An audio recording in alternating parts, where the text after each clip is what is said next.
Hey guys, it's Amrit here from Platform Sports. Today we've got a really unique opportunity. Now, usually we interview a lot of college coaches, we interview a lot of student athletes, and we do that because we think there's a lot of great information that people can learn from these conversations. And today we've got someone different. We've got Jake Howard joining us, who is one of the founders of Noble Fight Systems here in Auckland.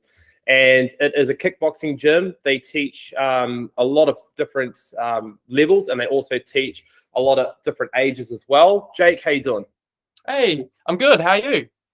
Oh, mate, can't complain. It's a beautiful day here in Auckland, so life's good. It's a great day. Yeah, thanks for having me on. Obviously, I'm Jake, and as Amrit said, I run Noble Fight Systems. I run the Panmure branch. We have two branches, but our Auckland branch, I run that branch. So essentially what I do full time. Super busy job, but I love it, so can't complain. That's awesome, man. It's stoked to have you here. And as mentioned, guys, we don't get paid to interview people. We just feel like if there's great people that can come on board and can really help and make a positive impact with students wanting to go to college, we bring them on board. And I've had personal experience in connecting with Jake. My friend Michael Anderson, he's a good university friend of mine, invited me along to a kickboxing session one evening, and that's where I met Jake, and that was about a month ago. And I've been quite active.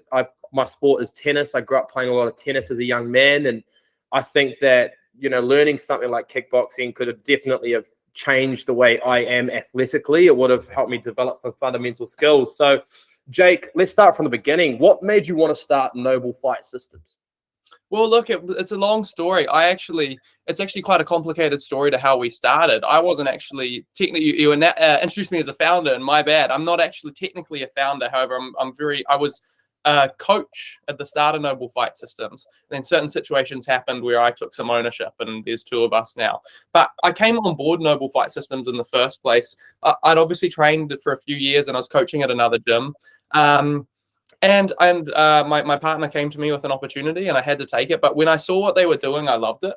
And I walked into the room and saw the guys in there, and that's what really locked it in for me. I was like, wow, these guys are amazing. There's some magic going on here, but I'm not sure what it is. Obviously, now I have a better understanding of that, but at the time I wasn't sure what it was, and I just loved it. I guess a similar feeling to what you've described just there. I had the same feeling when I walked in, and that's what made me decide to take that next step and really kind of help take over the place. Obviously, just helping people out is always fun for me, and seeing their journeys and watching people fight and work their way up, and their personal journeys and their physical, mental journeys, spiritual journeys, all of those. It's just an excellent, it's the best roller coaster to be on ever. So it would have been a silly decision for me not to come on board.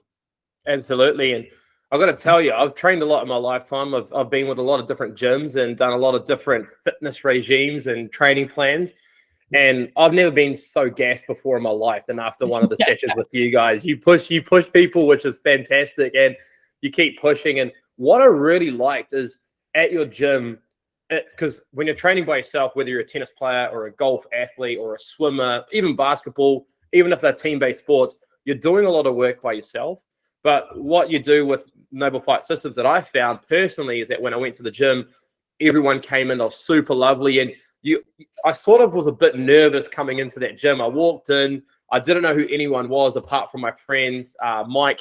And, you came over right away and introduced yourself. And other people came over right away. And it just felt really comfortable. And it was cool training with people that have the same mindset, that want to push each other to get better. Is that what you like about your program? Exactly, and that's beautiful to hear you say that. That's feedback that we get consistently, almost from everyone that comes in, and I love that. That's something that's an environment we've curated. We've had to develop that environment to where that's what all our guys do. All of our guys are like that. They're so welcoming. The thing with fighting is, like you mentioned, again, like tennis and golf, it's technically an individual sport, but it's really not. It's really a team sport when you get to know it. You just jump in the ring by yourself, but it really takes a village to get you there. It takes a whole team to get you ready for those moments. And there's so much value in that, and so much that people who don't even want to fight can pull out of that. And I think, we have so many different people from all areas of life, and there's so much experience to be taken. But for us, we just created that environment in order to give you that experience, in order to give the people that come in that experience. And that's something we love. We've definitely, we've striven to create that. Absolutely. And I mean, look, a lot of people that are going to be listening to this probably don't want to jump into the ring, right? They're playing other sports and they want to go to America and be part of the NCAA, which is great. But the reason why I brought Jake on board is because I feel that there's a lot of great fundamental skills that athletes can learn by doing something like a martial art or like kickboxing. And I mean, even from my own personal experience now, when I play tennis, I've got a one-handed backhand. So when I'm like hitting the pads, my right-hand side of the body is used to playing tennis, and I can do my right hip rotations, I can kick, and it's great. But when you told me to use my left, I couldn't even move it. And I was like, oh my gosh, like I go to the gym, I do leg press, but I can't even make a simple kick on a pad. And so there's a lot of great skills that you can learn. What sort of comments can you share about this? Do you have athletes coming into your gym that are not necessarily want to be fighters, but want to do other things as well? Well, definitely. I like to say, and although the sport's growing, and I'm sure if we did this interview 3 years ago, your viewers might have not even known what kickboxing or MMA was, whereas now in New Zealand, it's definitely grown due to some success. I think, definitely we have, I say in the gym that the people that even come into our gym are the 1%. Not many people get into kickboxing, and the people that fight are the 1% out of those 1%. Gotcha. So almost no one fights. In fact, I believe if you were to build your business around just fighters, you would not have a great time, because there's so little fighters that want to fight because of a lot of good athletes will go into other sports because of the money involved, right? And so on and so forth. And it's very stressful. Fighting is a big deal. So most of our guys that come in aren't fighters. They're exactly very similar to you in a lot of ways. Either they're older athletes that want to get back into shape, or they're athletes that want to improve their overall athletic performance. We do get quite a lot of that. These younger athletes who are like, they've watched it on TV or whatever, and they go, hey, I really want to get into that. And they have no intention to fight, but they just want to improve their overall ability. And it seems to pay off in their individual sports for sure. Yeah. Awesome. No, that's fantastic. And, even things like I was watching my cousin play soccer. Now, hopefully he doesn't listen to this because I'll be making fun of him. But I was watching my little cousin play soccer, and he's 10 years old, and he's tall. He's athletic. I mean, I reckon he could be a great athlete, but he couldn't get both sides of the brain working when he was dribbling a soccer ball. And I was sort of there sitting, man, if he got into something that learned hand-eye coordination and using his left leg and right leg and movement and his split step and all those sort of things, it could change the way he plays. Do you see that quite often? 100%. And like the biggest thing is that with fighting, you have to use both sides of your body. In fact, you almost have to be better off your weak side. Like your front hand has to be very busy and very active, and it does a lot of work. And normally for most right-handers, your front hand is your left hand. Yeah. So you instantly off day one, you're like, we're doing so much off my left side. I don't even know how to use my left side. I can't hit my backhand with my left side, whatever. I'm struggling in my sports. I'm struggling to dribble with my left foot. I think that coordination, like fighting, really teaches that. In fact, I would now believe myself on my own personal journey that my front side is stronger now than my rear side in terms of dexterity and different things like that. I think that I've worked on that so much now that I almost need to go back to my strong side again. So I see that massively in the gym, especially it's one of the big keys in people's journeys from going from that day one to working their way up just that little bit further. You see that front side starting to develop. I'm saying the word front side to clarify the left side or your weak side, is what I should be saying. For us, we call it like your front side, but your weaker side, it develops really well doing a sport like fighting, because again, I think it stems from, if you were to go and fight and you only have one side of weapons, you've taken away half your weapons. So all of a sudden you're at a big detriment, right? So yeah, I definitely see big progression in that, and something I think that's what fighting is really useful for a lot of the other athletes. Or I say fighting, I say the art of training to fight. Absolutely. I completely agree with you, because I guess the biggest thing here is muscle imbalance, right? Muscle imbalance is the biggest weakness for a lot of sports athletes, whether you are in a martial art or whether you're a golf athlete and you're a basketballer. If you can't recover, if you can't use your body to its maximum capacity, you're at a disadvantage.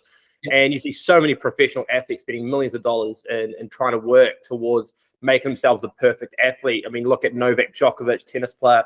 It would be a crazy amount to know how much he spends on his diet, on his training and everything. And it's all to prevent muscle imbalance, to prevent injuries going forward. And what I learned when I was doing the first month of training with you guys is how much you focus on that. You focus so much where the weak side gets developed quite naturally. And I think that's why when people sit back and they see swimmers, for example, having the best bodies, it's because they're using both sides of their body constantly. And where there is weaknesses and muscle imbalances, that's when a lot of injuries happen, right? Would you agree with that? 100%. I definitely agree. And injuries for us are, as they are for any athlete, it's just such a plague for us, because what we do at our upper echelon, our guys that are actually fighting, their training is quite intense.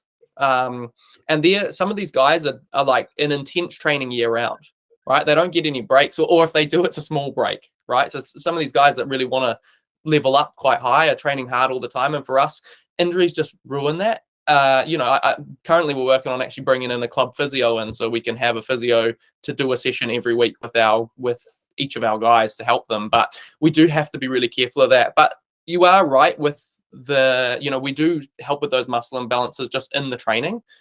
Even for me, I played when I was younger. I played football at quite not a super high level, but I was pretty serious at it.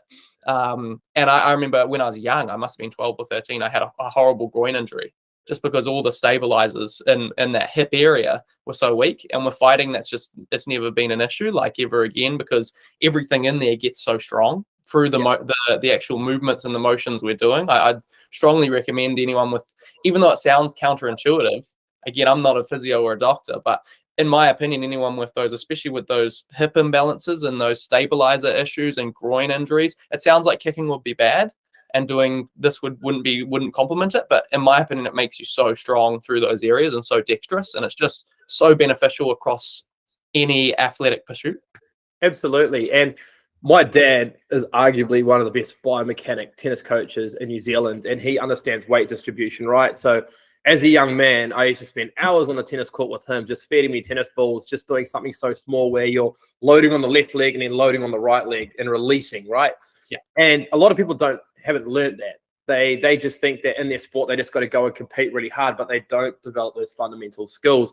And when I was training with you, I remember you like steadily saying, pivot off your foot, rotate a bit more, and you feel like you're doing it, but you're actually not. And once you started sharing comments like that, it really helped me. And that's why I wanted to jump on this chat with you, because I don't do podcasts just for the sake of it. I'm a busy man, but I really believe in this. And I think that if my cousin learned how to use his left hip and his left foot in soccer, or his right foot by coming in and doing some classes with you, it'll make a hell of a difference for him. And I think like when you get athletes coming in that are like youngsters, do you see that quite often where they're like kind of off balance, or falling over a little bit? Definitely. I've found with the young athletes, they're so talented and they're such, like, for lack of a better word, blank slates. So they're so easy to, if you truly believe in what you teach and you teach something you believe is good, they just get good so fast. But I do see that a lot, the stumbling, or definitely with kids even more. Adults too, but especially with the kids, that weak side is very obvious, because a lot of them haven't put too much emphasis yet into, they're not self-conscious about it. Some adults might be like, oh, I need to really improve my weak side, whereas the kids don't care. They just want to kick the ball as hard as they can, right? So for us, it's I definitely younger athletes in general. I do see that a lot, like what you're saying. And even for us, man, like I actually really enjoy working with the younger athletes personally. Like even yesterday, I had a kid fight. Saturday, should I say? I had a kid fight who trained with me for 3 months, and he was one strike away from winning against someone who trained for 4 years. Right. So again, these kids pick this up so fast, but I do see that imbalance, like what you're speaking about. It is really common. It's just in fighting, again, I go back to it. You can't refuse to use that side of your body. There's no refusal. You have to do it. So you just get so good at it because it becomes just the same as your right side. They're just equally used. Whereas in a lot of other sports, you don't equally use your strong side and your weak side.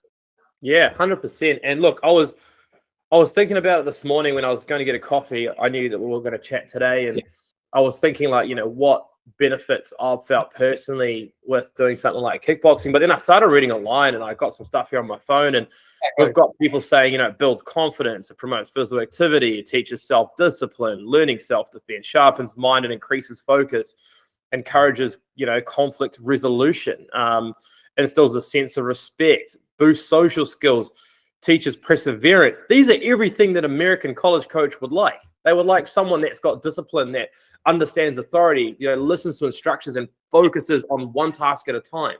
I think distraction is the most, it's the thing that can be the most detrimental to an athlete, right? I 100% agree, and that's actually fascinating. You say that, and it makes a whole lot of sense. But all those things are very, very true. Yes, they're generalized; they're off a website, but in general, they are very, very true. And it's something, again, like our environment's quite special because we've created that environment, like I mentioned before, to really promote those benefits, and different ones too.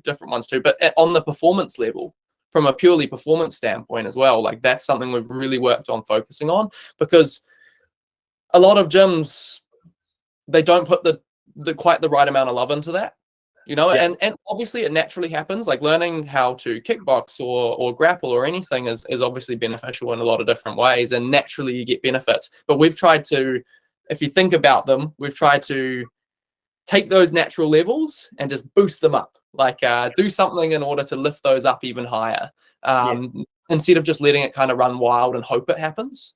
So for us, there's lots of different processes we do for that, but it's something we focus on a lot between me and our coaches. It's really something we work on a lot. And again, it is a great way to be an ultimate athlete. If you have all those skills, especially dedication. And I imagine for your guys going over to the States, for example, dedication, they could easily get lost.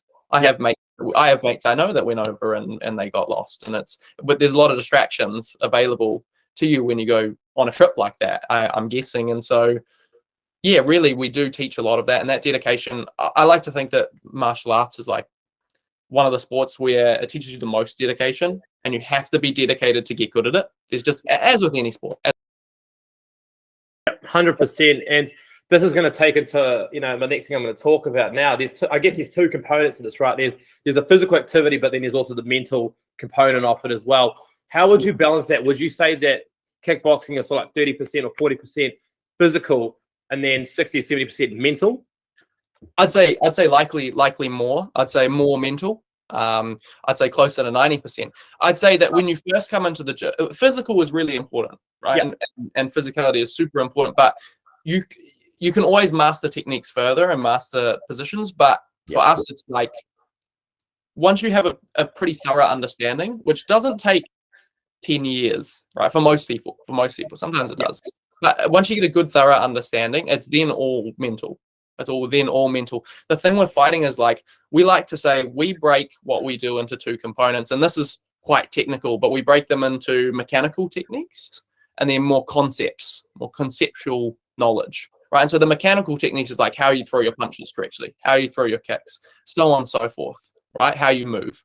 But once you learn those, then we're getting into conceptual stuff, and it's all mental at that point. You physically train it, so you drill it and things like that, but it's all mental sport at that point. And I think that's a really big key to success in fighting, is to actually be using your brain constantly. But also for performance, you have to be in the right mental space, because what we do is when we have, just for guys that it's hard to turn up and go through a hard session. Right? That's hard, but especially for our guys that fight, it's terrifying. Fighting's a big deal. You've got a really big process to go through when you're about to fight, and then even on the night of the fight itself, that's all mental at that point. 100%. And my friend Michael, that trains with you, I know, is a close friend of yours, and he fought recently, did quite well. I saw a couple of the videos. Saturday, yes. And he was just so disciplined about it. And he was at my house, and I was having a beer, and he was having a water because he wasn't drinking because he was training. And I said to him, you've played sport pretty much your whole life. Like, what do you think regarding kickboxing? How's that helped you? And he said, mate, it's just made me way more focused and disciplined, and not just in fighting, but outside the gym as well. And that's what I think the biggest message here I want to give people is that this is not about you want to do kickboxing to go and compete in kickboxing. This is using kickboxing as a vehicle to develop a number of fundamental skills that you can use in your sport and outside of your sport as well. And I truly believe in this. I think that a lot of kids that are like 14, 15, 16 will get a lot of value out of this. I spoke to a tennis coach that I know that's getting training with you as well. And we talk about tennis players and the biomechanics, and it's so similar. It's very, very similar. to kickboxing, and he said that this would be really valuable for a lot of people going forward, and I couldn't agree with you more. And Jake, if there's people in Auckland that are listening to this and they want to get involved with what you're doing, what's the best way to get in touch with you guys?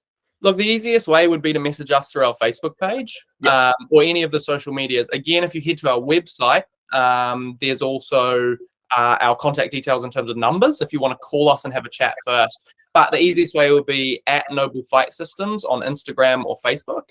Or again, I think noblefight.co.nz. Go to that website if you want our phone numbers to send us a text and arrange a call. We can chat you through. Again, what we do is a bit different to a lot of other gyms, and we really put a lot of care into every single person that walks into the gym. And for us, it's mostly the fighting and the training's awesome, but it's mostly for us improving people's lives. That's what we're trying to do. Really, that's really our goal. And that's a big claim and it's a big goal to have. But for us, we see it happen. Seeing it daily, and we have some amazing, life-changing stories. I won't go into them because we could speak about them all day, but some crazy stories that don't, there's like movie scenes, so we definitely, that's something where that's our biggest goal. And so if you want to come down, please don't hesitate to send us a message.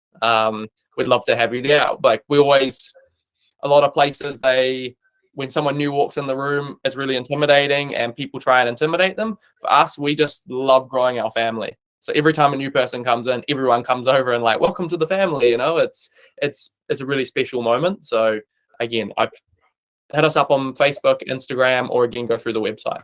100%. And as Jake just said, it is a family, and that's why I was keen to bring him on board, because if you see every single one of our Instagram posts in the last 7 years, at the end it's called #platform family, and that's the way we do things as well. It's all in-house. We all look after each other, and I love what Jake's doing. I think that if you're listening to this and if you want to get along and check it out, you're not going to lose anything. You're only going to gain something. Highly recommend it. And if you are listening to this podcast in your car, go check out their website, as Jake mentioned earlier. Or if you're watching this on YouTube, on our YouTube channel, or social media, we'll put the link here for you guys, so you guys can go find their website. But definitely go see their Instagram page, see what they're all about. And if you DM their Instagram page, Jake will be the one that will be messaging you. So thank you so much for joining us, man. We're pumped. Well, thanks so much for taking the time out of your obviously busy schedule to speak with me. I really appreciate that. This is amazing for us. So, I've loved being on and chatting to you. It's been a really fun conversation to have. So, yeah, really appreciate it. Hopefully, some of the guys that are listening will see you down there. But thank you so much for having me. I really appreciate it, and hopefully see you back in training soon. Oh, mate, yeah, my body's a bit sore, but I'll try and make that 5:30 session tonight. Yeah, sounds good. All right, hopefully see you then. All right, cheers, man. All right, Catch you. thank you so much.